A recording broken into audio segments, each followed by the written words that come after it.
إبراء للذمة يا جماعة، عشان كده أكون خلصت ضميري قدام ربنا.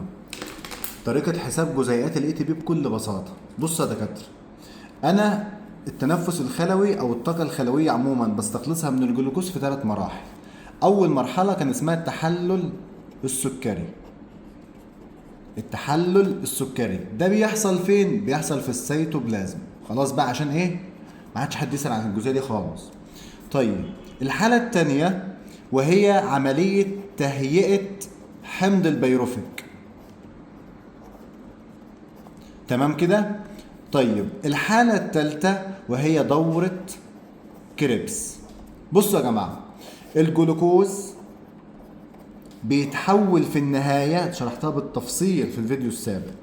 الجلوكوز بيتحول في النهاية لجي 3 بي، وهنا جي 3 بي ده نصه 1 2 3 1 2 3. 3 كربون هنا ماسكه في مجموعه فوسفات، ودي ماسكه في مجموعه فوسفات، فاسمه جي 3 بي. لكن انا مش عايز الجي 3 بي، انا عايز اتحول لبيروفيك، وعاوز اتحول لبيروفيك لان النهائي من التحلل السكري هو البيروفيك. جميل جميل. هنا الفرق ما بين الجي 3 بي والبيروفيك هي ذرة هيدروجين، وليس ده 3 كربون وده 3 كربون، ما تنساش ده 3 كربون وده 3 كربون. الفرق ما بين ده وده هي ذرة هيدروجين. مين يسحب الهيدروجين؟ ناد الاتش، ناد تطلع ناد اتش، ودي ادخل عليها ناد تطلع ناد اتش. يبقى ادي اول 2 ناد اتش معايا. البيروفيك ده بعد البيروفيك، بص اعملها متسلسلة لنفسك: جلوكوز ثم بيروفيك ثم اسيتايل ثم ستريك في النهاية. حلو كده؟ ده 6 كربون، ده 3 كربون، ده 2 كربون، ده 6 كربون. حلو. البيروفيك هيتحول الى اسيتايل. طب الاسيتايل كام كربون؟ 2 كربون، يعني ده هيفقد ثاني اكسيد كربون. انا اتفقت معاكم ما ينفعش افقد في السي والاو واسيب الاتش، فادخل ناد تطلع ناد اتش، ادخل ناد تطلع ناد اتش، فده هيفقد برضو ثاني اكسيد كربون، فتحول لاسيتايل. اسيتايل 2 كربون و2 كربون، ابدا بده دوره كريبس، لما اخد له الكودة ايه يحدفه جوه دوره كريبس.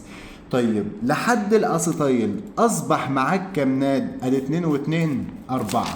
يبقى هقول له في التحلل السكري وتهيئه التحلل السكري، النواتج اهي يا جماعه. التحلل السكري يطلع 2 اي تي بي بصوره مباشره. تهيئه البيروفيك، وهنا بيطلع كمان زائد 2 ناد اتش، اللي هو ده من الجي 3 بي للبيروفيك.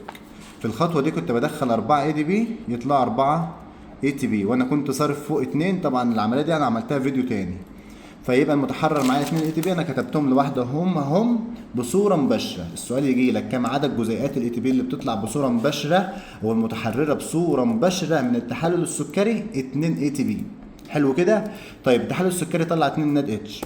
تهيئه البيروفيك، انا معايا 2 بيروفيك، كل بيروفيك بيفقد هيدروجين، يبقى كام ناد اتش؟ 2 ناد اتش. جميل. دخلنا دوره كريبس.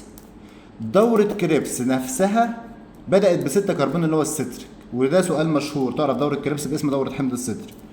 أنا كنت مستنيني جوه 4 كربون، ده هو هيتحول ل4 كربون، يفقد ثاني أكسيد كربون، أطلع ناد اتش، يفقد ثاني أكسيد كربون، أطلع ناد اتش.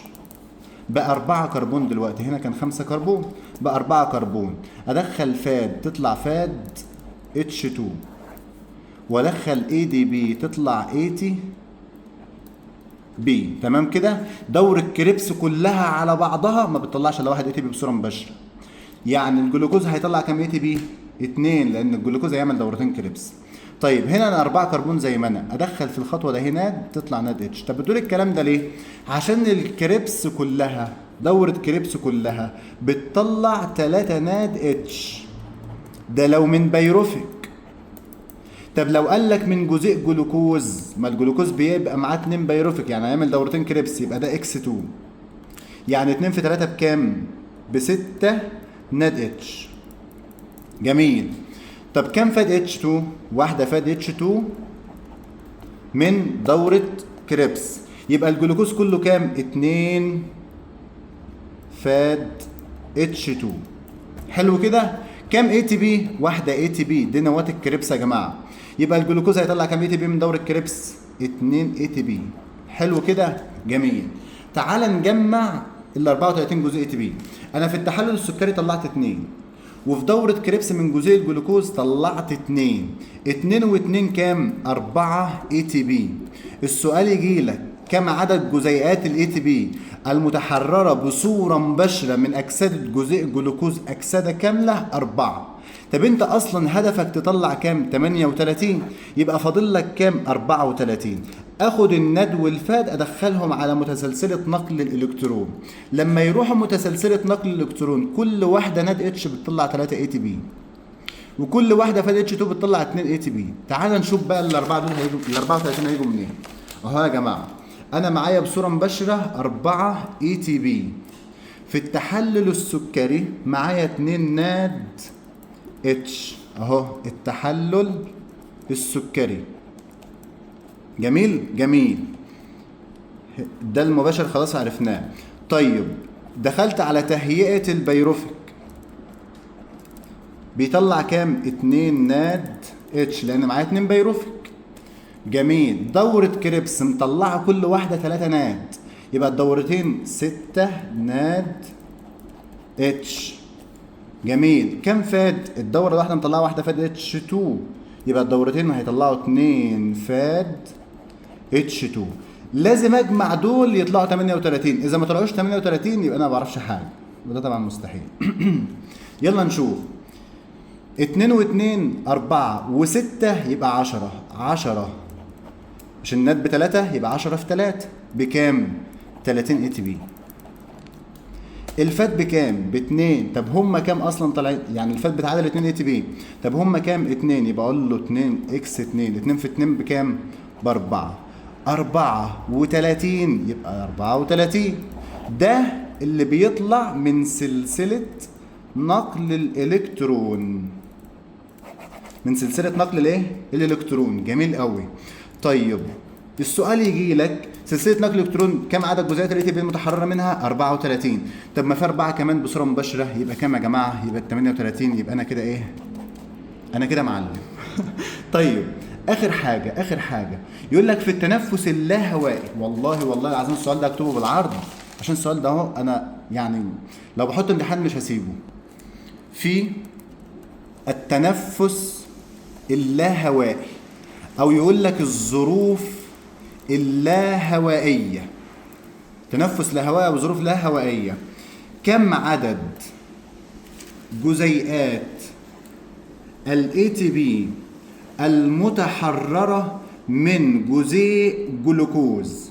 لو هو ذكي شوية وعايز يختبر طالب يقول له فركتوز، يقول له مثلا لاكتوز. يا باشا لقيت، بلاش لاكتوز خليها جلاكتوز لان اللاكتوز سكر ثنائي. لقيت سكر احادي، فمادام سألك عن اي تي بي ولكن ظروف لا هوائية يبقى بيسألك عن الاي تي بي اللي طالع من التحلل السكري. لان لو مفيش هواء او مفيش اكسجين مش هعرف اعمل دورة كريبس، مش هعرف اعمل سلسلة نقل الالكترون، فبالتالي هيكونوا 2 اي تي بي فقط لا غير. تمام؟ اذا ما فهمتوش السؤال ده يبقى انا كده مش عارف اعمل لكم ايه. فشكرا، اتمنى تكونوا فهمتوا حاجه. انا خلاص يا جماعه انا جبت اخري وكده، انا فل. ربنا يوفقكم ان شاء الله.